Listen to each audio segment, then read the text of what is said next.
Hey there YouTube, NHORC here. Today I'm going to be coming at you with a total overhaul of my SCX24. So currently it's in this wonderful, very scale looking trail truck mode, which looks really good. However, it does not perform really good. After my comp at Anything RC, which you hopefully have watched by now, if not, I'll put the link up in the corner here. The events at that location are really based around speed, so I decided upgrade parts for SCX24s are not all that expensive, and I was going to completely overhaul my SCX to become just a comp beast. So I've got a Proline cliffhanger body, which I've already painted. You'll see the process of that a little later. Had a weird hiccup with the matte finish spray. You can hear me talk about that in the painting section. We've got high clearance links. We've got brass wheel extenders to get a little wider and a little lower. We've got brass counterweights in the back, and although they're not here while I'm filming this, I'll have metal drive shafts and some new tires, so you will see those later on in the video. But we're going to start out with some of these parts with what we've got, because I'm just super excited about it. So follow through. I'll go over some of the stuff that are already in this, because it does already have some performance mods in it. So I'll point those out as we go along. And I hope you enjoy this. If you do enjoy it, please like, please subscribe. Thanks. I'm going to be painting the Proline cliffhanger body now for the SCX24. As you can see, I've already got it out of the package. I've already trimmed it up. This is a super cool little body. I'm a real big fan of that cliffhanger design. So the body comes with the windshield stickers, but I wanted to do my two-tone design, and this one's a little more complicated as it's got this raised hood section in the center. So everything that I've got taped off is going to be black, other than the windows, which will be smoked. And then I'm actually painting these little roll bars back here the same white as the body. So I trimmed this out and everything. Your standard Lexan trimming, use nice curved scissors. Take your time. Same with the taping, right? Really take your time on this and make sure it's stuck down. I considered using my liquid mask, but overall this wasn't too hard. I'd say the hardest part was probably, honestly, the headlights. These are on the outside to get rid of that. The back took me a little bit, but overall it wasn't too bad. I didn't have to let it dry, and I was really itching to do this tonight. So we're going to start, as always, lightest to darkest. So I'm going to put the silver on first, which is my translucent, what I get that metallic white from. So a layer of silver. I'm going to go a bit heavy with this one. Then I'm going to put my white base on. Once the white base is on, I'll probably do 2 or 3 coats of white. And then I'm going to pull the tape from the hood and the rear area and do the black sections. Then once we're done with the black sections, I'm going to pull the tape from the windows. We'll tint those nice and good. And then I'm actually going to do one additional step that you don't usually do, is I'm going to trim out this raised hood section and the bed. And I'm going to tape off the roll bars, and I'm going to matte spray the black parts there. So this lower hood is going to be gloss, this upper hood is going to be matte, and same in the rear. I think it's going to look real cool. So you're going to see a montage of me painting this up, following the standard painting techniques for Lexan. Keep your can moving, clear your tip, keep it 6 to 8 inches away, do nice light coats, all of that stuff. So I'm going to get painting.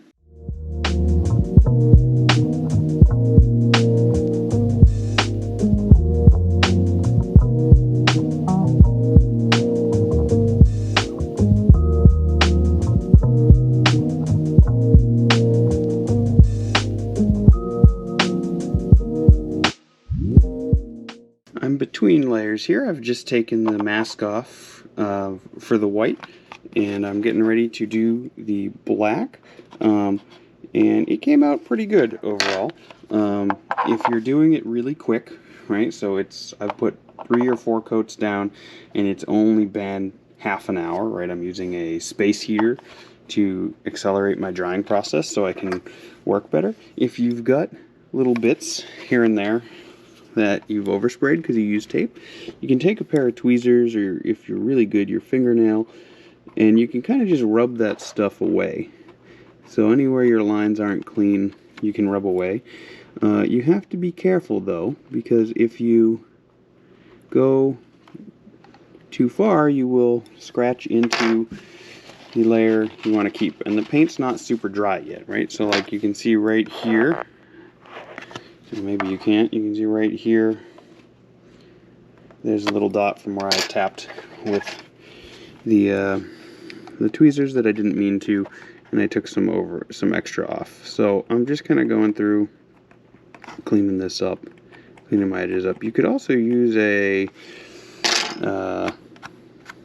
Q-tip with a bit of water on it, or maybe a bit of rubbing alcohol if you're feeling brave, but I'm just going with that.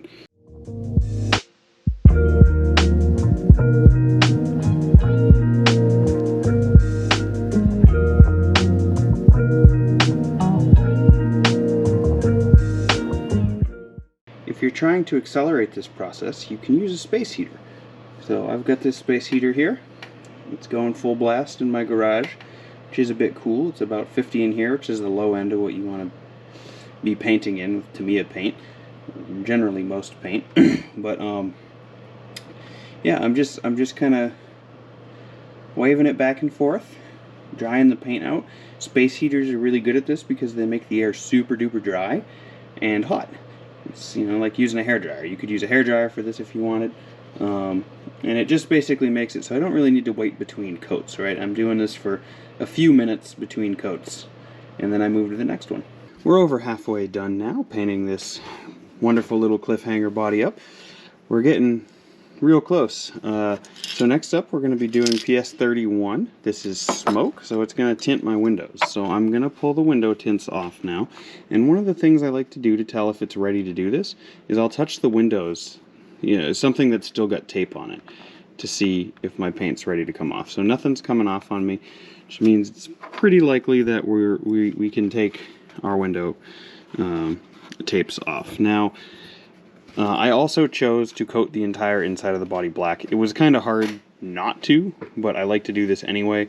That way, you know, if you're getting pictures from down low, the body's black. You know, it simulates shadows a little bit better.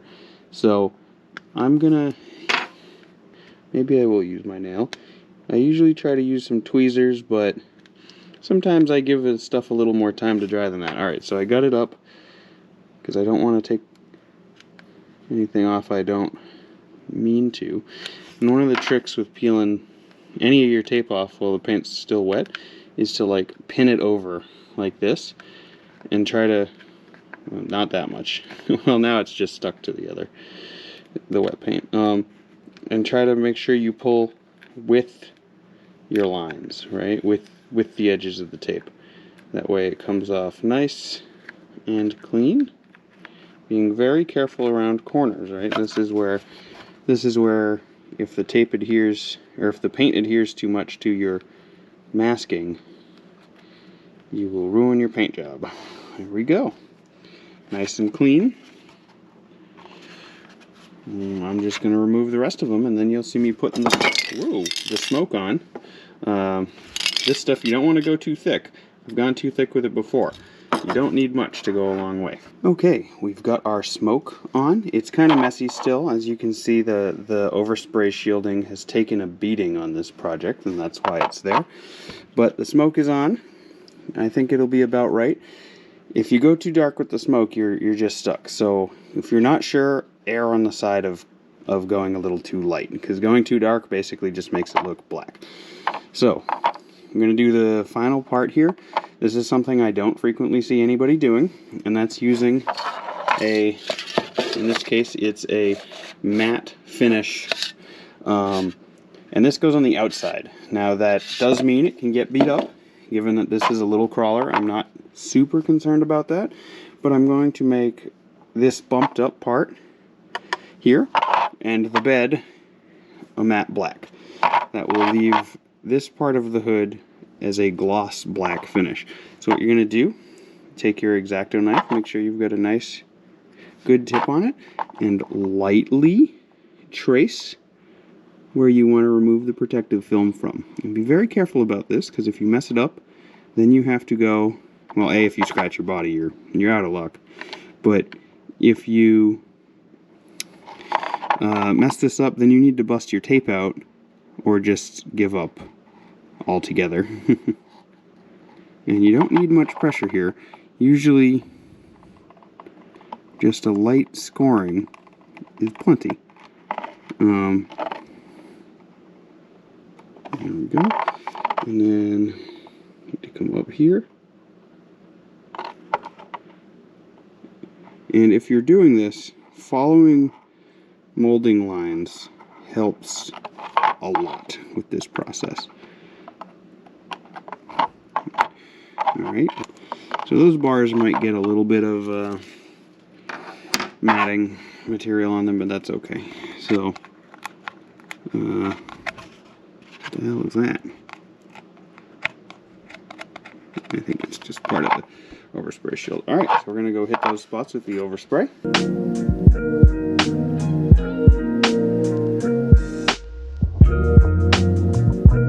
Alright, so I've got the Traxxas matte spray down, and I think I went much too thick on it. I've used this stuff before, but only once or twice, and it came out just fine. But I think what happened was I sprayed this section once, and then I realized I'd forgotten these two little grill outlines, so I sprayed them, which got that section again, and then I was like, oh, I'll just whack the back with one more quick paint, and it came out this kind of gray. So I don't think it's going to dry clear. So I'm going to just have to tell people I wanted that gray look, so it looks like I know what I'm doing, right? Obviously. So we're going to get to the most satisfying part now, and that is peeling away the outer shell, or the overspray layer. Those look good, so that made it, those certainly pop as desired. Oh yeah, those look really good. This gray look actually might not look bad once I've got the cover off. So we're gonna start peeling.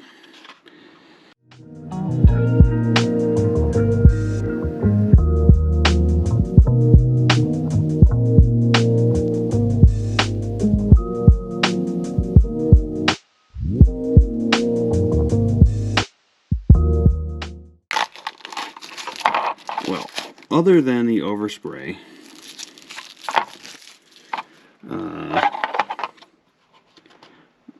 I am super happy with how this came out. And honestly, that looks pretty cool, honestly. I think a little better than just being matte black. It's not quite my standard livery, but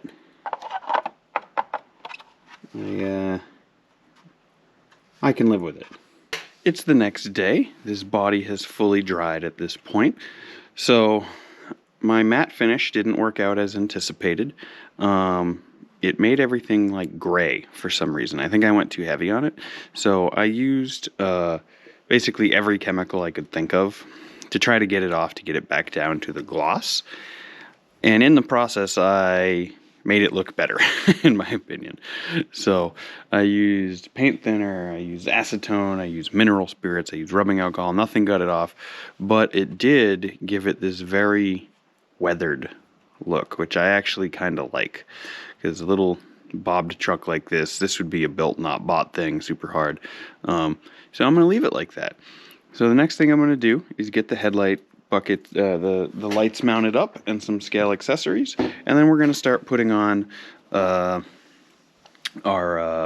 decals and such, and get it mounted to the body. Alright, so we've got our lights, we've got our light buckets, which I didn't come out great, and it got cracked, but that's not the end of the world.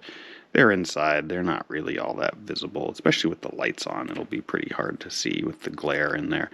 So we gotta pop a couple of little 0.5 mil holes in there. So you could do this with a regular drill. I've got a body reamer. If you're doing a lot of bodies, highly recommend you get one of these. Be careful with them, they're very sharp. And I'm going to actually use, I've got this little hole in my desk here for stuff like this. So I just put that in there, give it a poke, spin it by hand. I'm a little off center. See if I can center that up a bit better. Nope. Alright, we're committed. It's okay. It'll be glued behind the actual body shell. Spin it out a little bit. I think that's probably about good. Yeah, we could go a little deeper.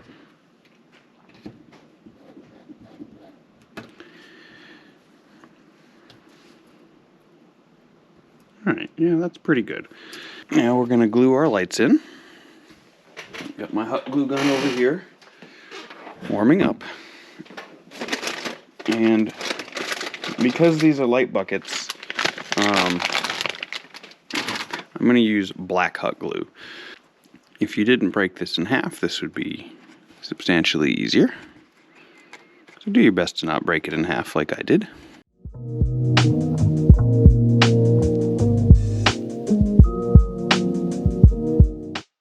Alright, that's good for the moment. I'm going to come back through once I've got the lights in and really clean those up. So the point in using black hot glue is that it doesn't let light bleed through into the inside of the body, which is really cool because like these LEDs are definitely not sticking all the way through.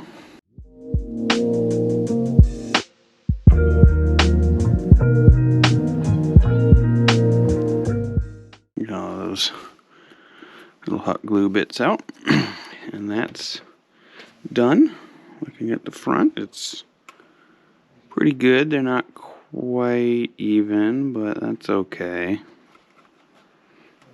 Not much I can do given the fact that I broke the thing in half. So, alright. Next up, we're going to put our little scale fuel cell in that I painted up last night just with the Wargaming paint. If you want to see a bit about painting, check out the video I'll put right here. It's in my Axial Capra build. I do some more painting. And I'm just going to attach this with double-sided tape because I would like to be able to remove it should I trash the body.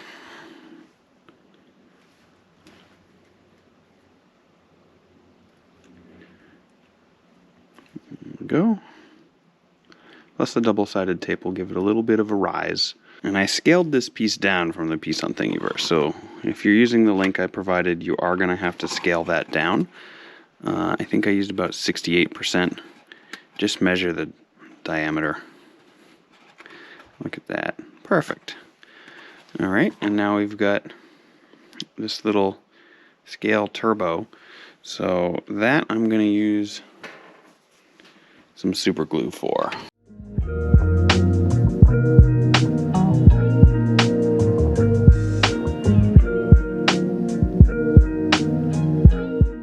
Still looks pretty good. Alright, so we're going to start here by tearing the existing Jeep down. So, like I said, I love this, how it looks, but it's just not competitive and I don't feel like buying another one. So we're going to start by taking it apart. Now it does have extra lights, as you can see, which will probably be getting moved over to the new body because I don't foresee myself putting this body back on anytime soon.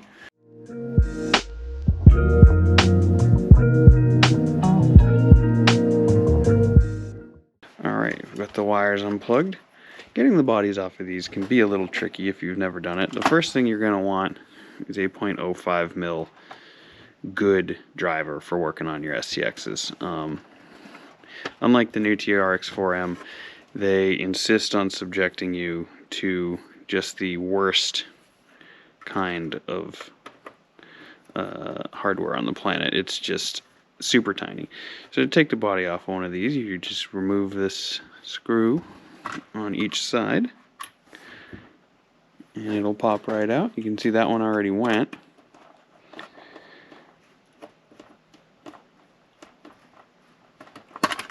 There we go, and the body's off. So try not to lose those screws. That's why I'm working on this mat here. So we'll put those off to the side. I don't have the mounting hardware yet for the new body. We may go with all magnets, I'm not sure. We will see when I get there. So we'll put that off to the side. Now, we've got the chassis, so I know I'm going to have to lose this rear bumper, and I'm probably going to have to lose this front bumper. So, test fitting our body here. So the front bumper, yeah, we're gonna end up losing both bumpers. I'll have to get some kind of bumper delete on the front, it looks like. So I'll look into that, and I'll have it ordered before this is done. So we'll start with removing the bumpers. Get as much stuff out of the way as we can.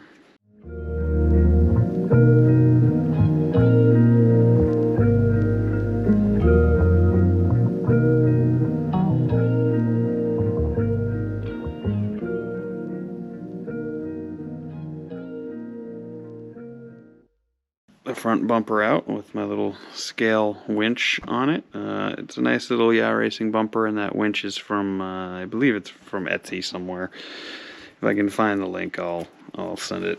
I'll put it in, but I may not be able to. I've got a bunch of both the parts you've already seen and some 3D printed parts here that are going to be going on this to help with performance. So we've got a little scale 3D printed gas fuel cell that's going to go right there. I got to paint that up, so we'll just put that off to the side for now. And then we've got these 3D printed shock relocation mounts for the rear, which will let me angle, that's the other side, it'll let me angle the shocks a little bit to get more articulation. Before we do that, we will test the existing articulation to see if they really do help. And then we've got this cool little, I 3D printed this off, but this is made by Harley Designs. Great YouTube channel. This is a low CG battery mount for this. With this aftermarket motor, which I don't recall the brand, it's one of the cheap ones, it was like $5. I had to chop this leg off, so I think we're going to start there. We'll start with the battery mount. We'll get that installed. Actually, it'll probably be easier with that uninstalled to do things like the links. So maybe we'll do the links first.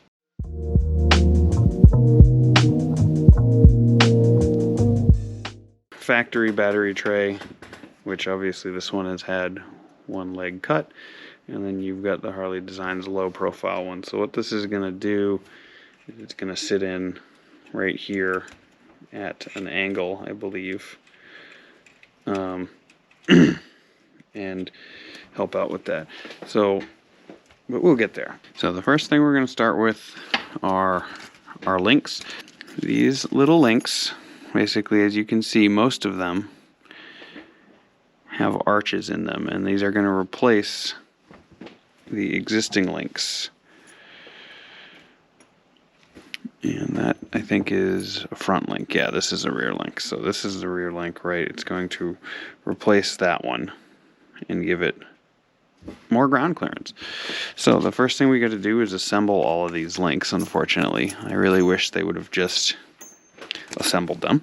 Yeah, alright. So that's what you do, is you put the O-rings on all the little tiny brass parts. So there's the process. You put one side on, put the brass piece in, then put the other side on.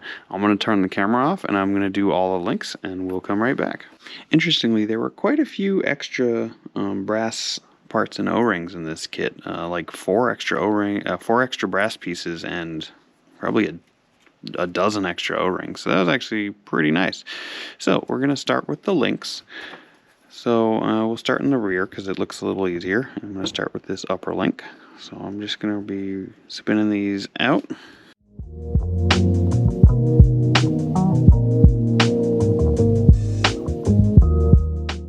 Alright, oh, and those are different links. So the front one is longer than the rear one. So keep that in mind. So what I'm going to do is I'm going to match that up, so that should be, yeah, these are the only straight ones, so these should be basically exactly the same, which they are. We'll see if we can leave that piece in. So I'm going to slot this between the two halves. It should just fit right in. I see it looks like the there we go. Alright, so you might have to give it a little bit of force because the plastic is pinching. Trying to move this light and get some better light under here. I know it's dark in there. This should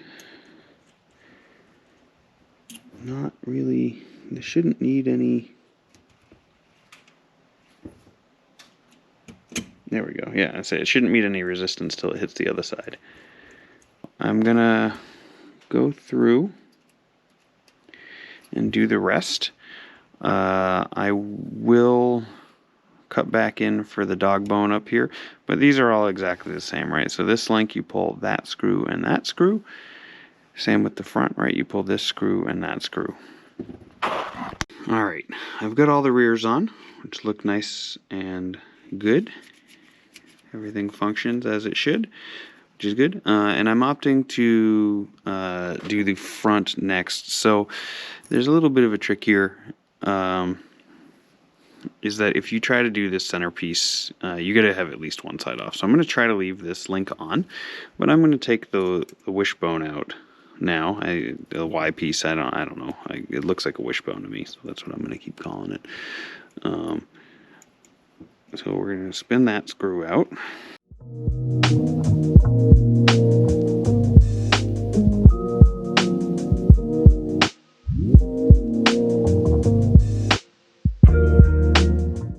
The Decision R1 has a scalloped side of the Y. You can see right there. The other side is flat. That's going to go towards your drive shaft. So we're going to slot this piece in. Try not to mess all the screws up I put on the table.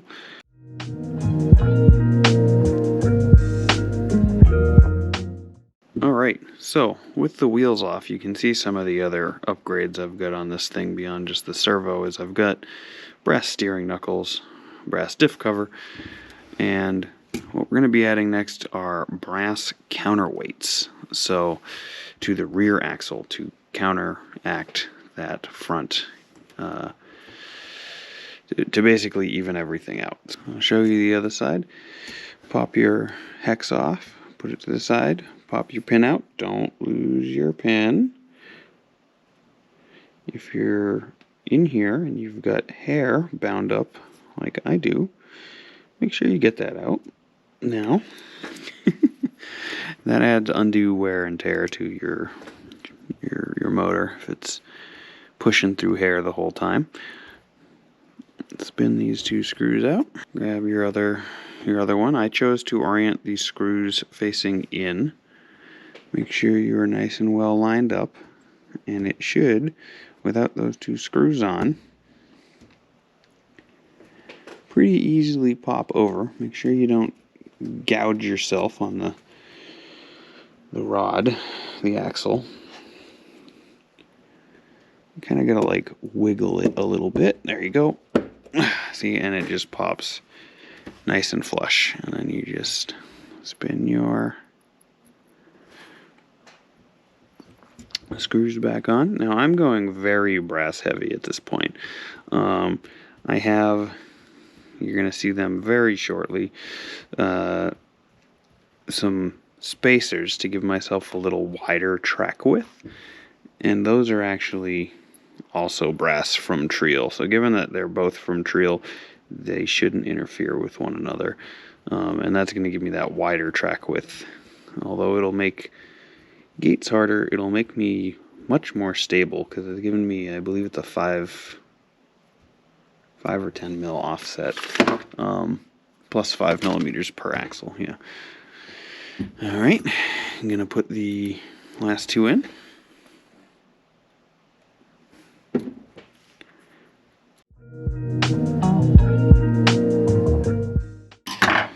All right, and there we have it.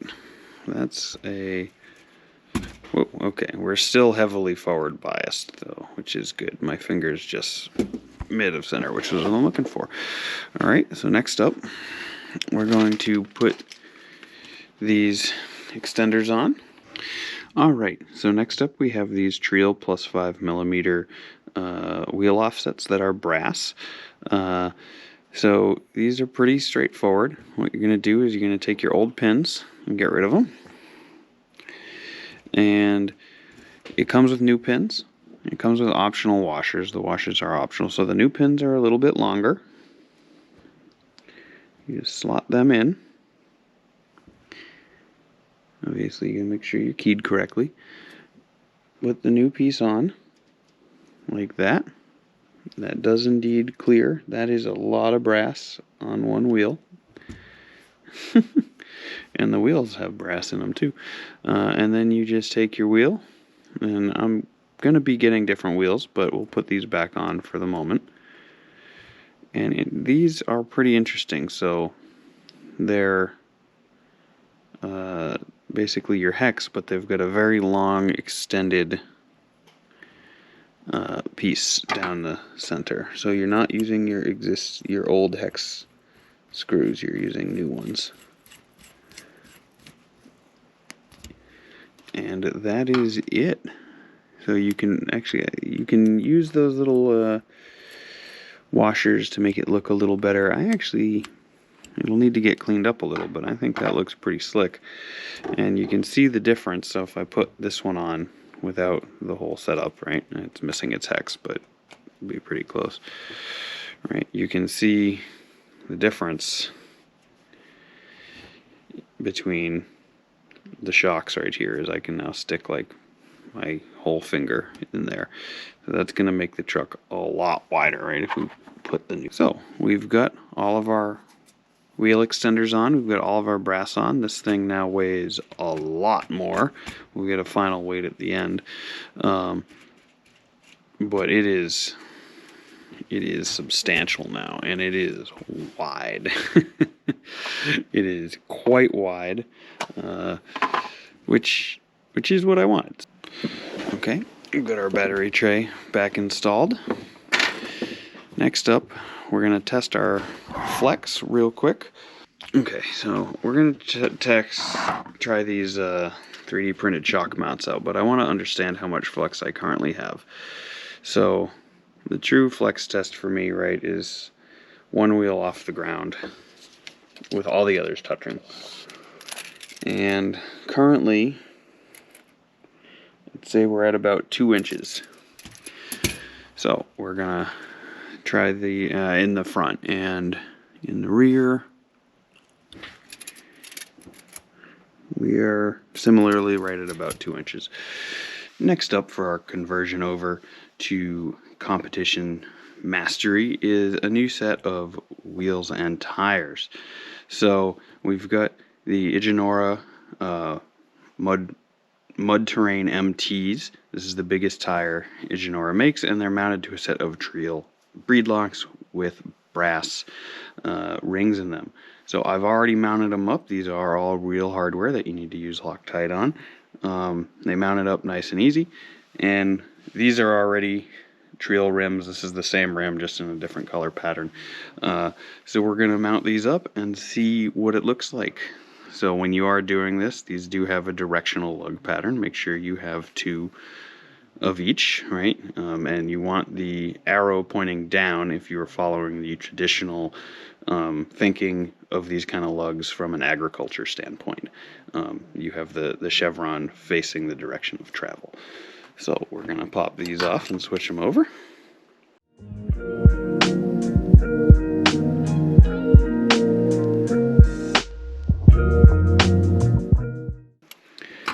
Those are much bigger if you look at that difference in size, right? These are substantially larger than the Patagonias in pretty much every way you can imagine.